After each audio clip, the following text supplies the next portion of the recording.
Welcome to Eduwings by AO. तो आज हम कॉम्प्रीहेंशन पैसेज सॉल्व करने की कुछ बहुत ही इजी स्टेप्स देखेंगे जिससे आप बहुत जल्दी कॉम्प्रीहेंशन पैसेज किसी भी एग्ज़ाम में, वो बोर्ड एग्ज़ाम हो या कोई भी एग्ज़ाम, उसमें आराम से सॉल्व कर सकते हैं। ठीक है, तो हम शुरू करते हैं। तो पहला जो हमारा स्टेप है वो है क्वेश्चंस रीड करना। अब ये थोड़ा सुनने में अजीब लगेगा, बट हम लोग पैसेज रीड करने से पहले क्वेश्चंस पढ़ेंगे। इससे हमें समझ आ जाएगा कि हमें क्या ढूंढना है पैसेज में। ठीक है, what we have to look for in the passage.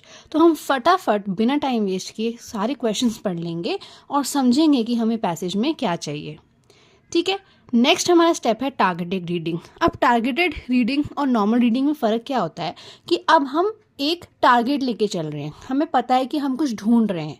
ठीक है, तो कैजुअल रीडिंग नहीं करनी है, आपने सोच के चलना है कि मैंने जो जो क्वेश्चंस पढ़े थे उनसे रिलेटेड मैं आंसर, उनसे रिलेटेड इन्फॉर्मेशन जो है मैं अपनी रीडिंग में, अपने पैसेज में ढूंढूंगी। ठीक है, तो अब कॉम्प्रिहेंशन पैसेज में क्या होता है कि इसको हमें टेक्स्ट बुक की तरह नहीं पढ़ना है, इसे हमें नॉवल की तरह पढ़ना है। क्या मतलब, हमें स्किमिंग करनी है, रीडिंग जो है वो थोड़ी फटाफट करनी है, बहुत इन डेप्थ रीडिंग नहीं करनी है।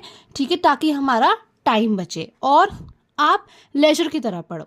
ठीक है, नॉवल जैसे आप कोई नई चीज़ पढ़ते हो, कोई नई स्टोरी पढ़ती हो, उस तरीके से पढ़ो। इतना प्रेशर लेके नहीं पढ़ना है, टेक्स्ट बुक की तरह नहीं पढ़ना है कॉम्प्रिहेंशन पैसेज को।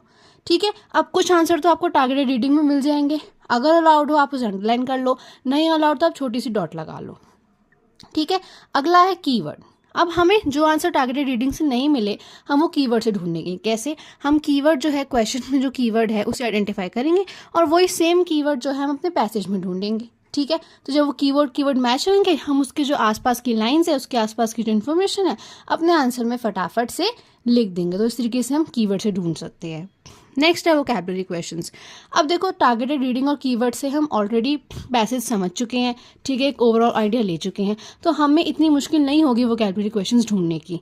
अब अगर आपको सिनोनिम्स, एंटोनिम्स नहीं पता उन वर्ड्स के, तो कोई दिक्कत वाली बात नहीं है। आपने सिंपली क्या करना है, अपने आसपास के सेंटेंसेस देखने, आसपास के वर्ड्स देखने हैं, सेंटेंस का पूरा ओवरऑल आप एक इमोशन समझो, मीनिंग समझो, और उस तरीके से आपको वोकैबुलरी क्वेश्चंस जो हैं सॉल्व हो सकते हैं। आप सिनोनिम, एंटोनिम्स जो हैं वो आइडेंटिफाई कर सकते हो। ठीक है, इस तरीके से।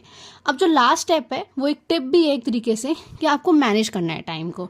ठीक है, अब कॉम्प्रिहेंशन पैसेज जो है ना, बहुत इन डेप्थ नहीं एनालाइज करना है, आपको बहुत इन डेप्थ स्टडी नहीं करनी है, सिंपली पढ़ना है, ऊपर ऊपर से पढ़ना है और क्वेश्चंस के आंसर करने हैं।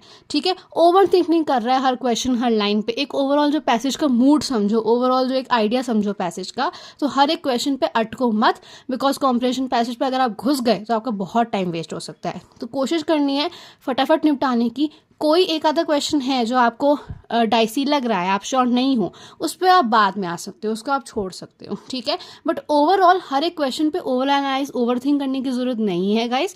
ठीक है, फटाफट से स्किमिंग करनी है, कैजुअल रीडिंग रखनी है और एक टारगेटेड अप्रोच लेके चलना है हमें। ठीक है, तो इस तरीके से आप कॉम्प्रिहेंशन पैसेज जो है कोई सा भी बहुत आराम से और बहुत जल्दी और करेक्टली सॉल्व कर सकते हो।